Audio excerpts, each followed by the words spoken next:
Meus amados irmãos e irmãs, queridos jovens crismandos, pais e padrinhos, hoje, como vocês viram, nós temos o início da nossa campanha da fraternidade com o lema "Dá-lhes vós mesmos de comer".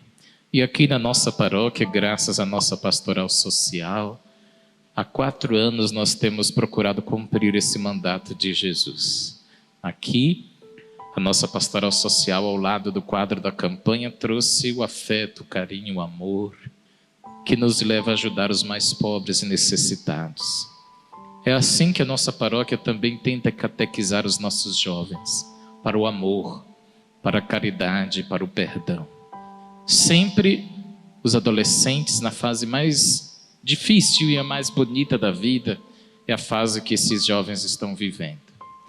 A fase da juventude é a fase dos sonhos, mas é também a fase da elaboração dos valores, onde as coisas ficam mais firmes.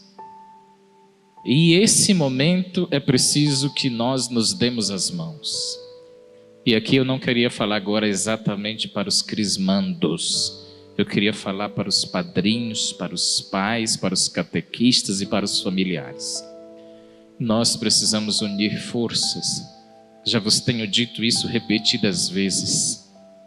Se a família e a igreja não se unirem em prol dos nossos jovens, a gente vai perder essa batalha. Você precisa estar mais presente com seus filhos e com seus afilhados na igreja. Você precisa fazer isso. Sem presença, esse mundo não muda. E não é só para a gente ter bons jovens. É porque a família evangeliza junto com a igreja.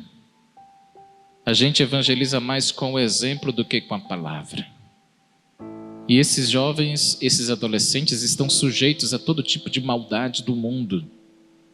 Principalmente nessa fase do encantamento fácil. Jesus era apenas um jovem, quando no evangelho de hoje ele teve um encontro com o demônio. E o demônio o tentou por 3 vezes seduzi-lo. Por 3 coisas que os jovens gostam muito: ter, poder e prazer. O diabo foi exatamente no que seria o ponto fraco do jovem galileu Jesus. Mas do jeito como Jesus venceu o diabo, é o jeito como nós devemos vencer. E qual foi esse jeito? Com o diabo não tem conversa. Com quem é do mal, a gente não conversa. A gente não pode abrir brecha para o inimigo de Deus. E nem para os seus seguidores.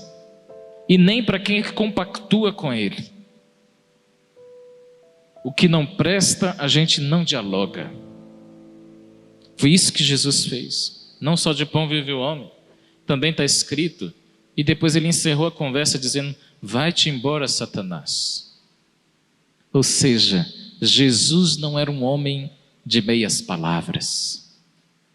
É assim que vocês, jovens, devem fazer com quem vos oferece drogas, com quem vos oferece uma vida fácil, com quem acha que a igreja ficou no passado, com quem acha que passaram um domingo num retiro de jovens, num acampamento, numa missa, é coisa antiquada.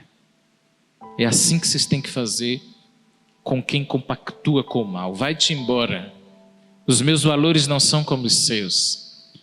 Na minha casa, eu e meus pais serviremos ao Senhor. Depois a gente vai se divertir. E seremos tanto ou até mais felizes do que vocês. Mas se vocês, queridos pais, queridos padrinhos, não fizerem isso com a gente, na igreja, a gente vai perder essa batalha. Porque eles precisam ser cercados. Os jovens precisam ser cercados de pessoas do bem. Em casa, na rua, no trabalho, na escola e na igreja. Precisa surgir aqui um novo ciclo de amigos dos seus filhos, que comunguem dos valores cristãos. Porque podem ter certeza, queridos pais, o número de amigos dos seus filhos que não comungam com esses valores é bem grande. E a influência é bem forte. Sim ou não? mas eu queria saber se eu posso contar com vocês. Eu queria saber se vocês estão dispostos a isso, porque a gente há anos e anos estamos perdendo, por falta de unidade. E começa pela missa, viu? Começa pela presença nossa na missa. Por isso que o rito de hoje, da inscrição do nome, ele não pode ser feito só com os jovens. Ele precisa ser feito com os padrinhos. Porque por falta de bons padrinhos, esses jovens também têm se perdido. E o que é que o padre chama de bons padrinhos? Homens e mulheres de fé que deem exemplo. Erram os pais quando escolhem os padrinhos por outros motivos que não sejam o exemplo do caráter e o exemplo da fé. Erram, prejudicam seus filhos. Não entreguem seus filhos para qualquer um. Entreguem seus filhos para quem tenha fé. Ninguém dá o que não tem. Como é que você vai entregar alguém se ele não tem fé para dar para os seus filhos? Você só pode entregar seus filhos para padrinhos e madrinhas que tenham responsabilidade e fé, porque ninguém dá o que não tem aos outros.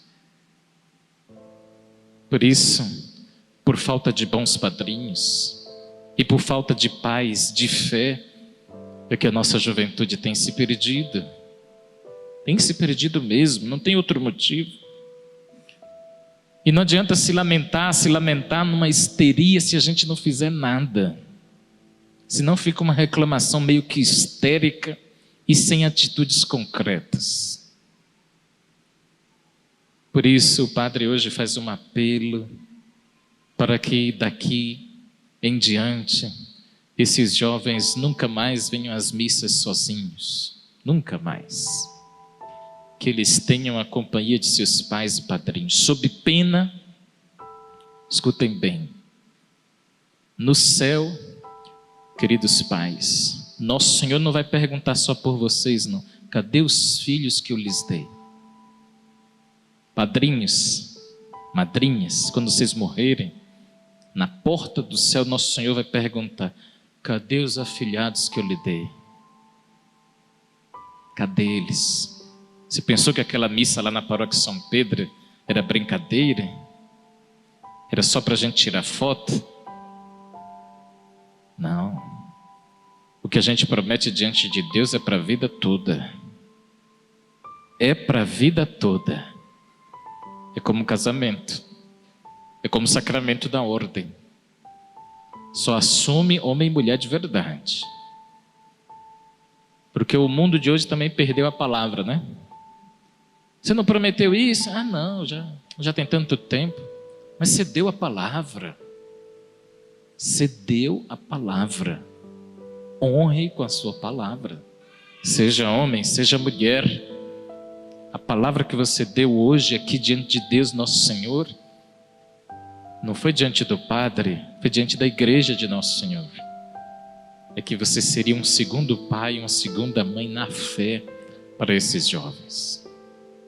E para concluir, o jovem Jesus sofreu as mesmas dificuldades e as mesmas tentações de cada um de nós. A diferença é que ele não negociava e nem conversava com gente ruim. Se alguém não compactua com os valores da fé, não tenha receio de virar as costas. Não pegue nada e nem dialogue, nem negocie seus valores cristãos. Quando chegar um dia em que a família de um jovem, de um adolescente, chegou domingo dizendo assim: olha, vamos negociar hoje, a gente não vai para a missa, a gente vai fazer outra coisa. Quando essa família dissesse: não, a missa eu não negocio com nada. O meu domingo de missa eu não negocio com ninguém. Eu e minha casa vamos servir a Deus, depois a gente faz outras coisas. No dia que a gente chegar a esse patamar, aí a conversa vai ser outra. Mas enquanto a gente não chegar nesse nível, que eu considero um nível nobre, um nível honroso para uma família, um nível digno para uma família, isso eu considero uma família digna. Isso eu considero uma família de valores. Isso eu tiro o chapéu para esse tipo de família. Agora, aquelas famílias que negociam o domingo da missa por qualquer outra porcaria que seja lá fora, não é família de valores cristãos. Porque quem ama a Deus sobre todas as coisas não negocia a Santa Missa. Não negocia. Por isso, com o demônio a gente não conversa. A gente conversa com Jesus. A gente conversa com Nossa Senhora. Com os amigos que estão aqui compactuando dos mesmos valores cristãos. Como buscar mais a Deus. Como sermos mais felizes aqui dentro. Como ajudar o nosso próximo. Como sermos mais solidários. Como ajudar a construir uma família melhor. Isso sim, são preocupações salutares. E olha, que em nenhum momento Jesus tira a nossa alegria e nossa diversão, não. Não é isso. Ele quer que você seja muito feliz e se divirta muito. Faça muito churrasco, faça muita festinha em família, se divirta bastante, viaje bastante, curta bastante. Só não esqueça o mais importante. Só não coloque Deus em terceiro, em quarto lugar. Coloque Ele sempre em primeiro lugar. Dá para se divertir e ser de Jesus, sim ou não? Dá. E dá muito bem. Dá muito bem. Mas família e igreja, nós precisamos caminhar juntos. Louvado seja nosso Senhor Jesus Cristo.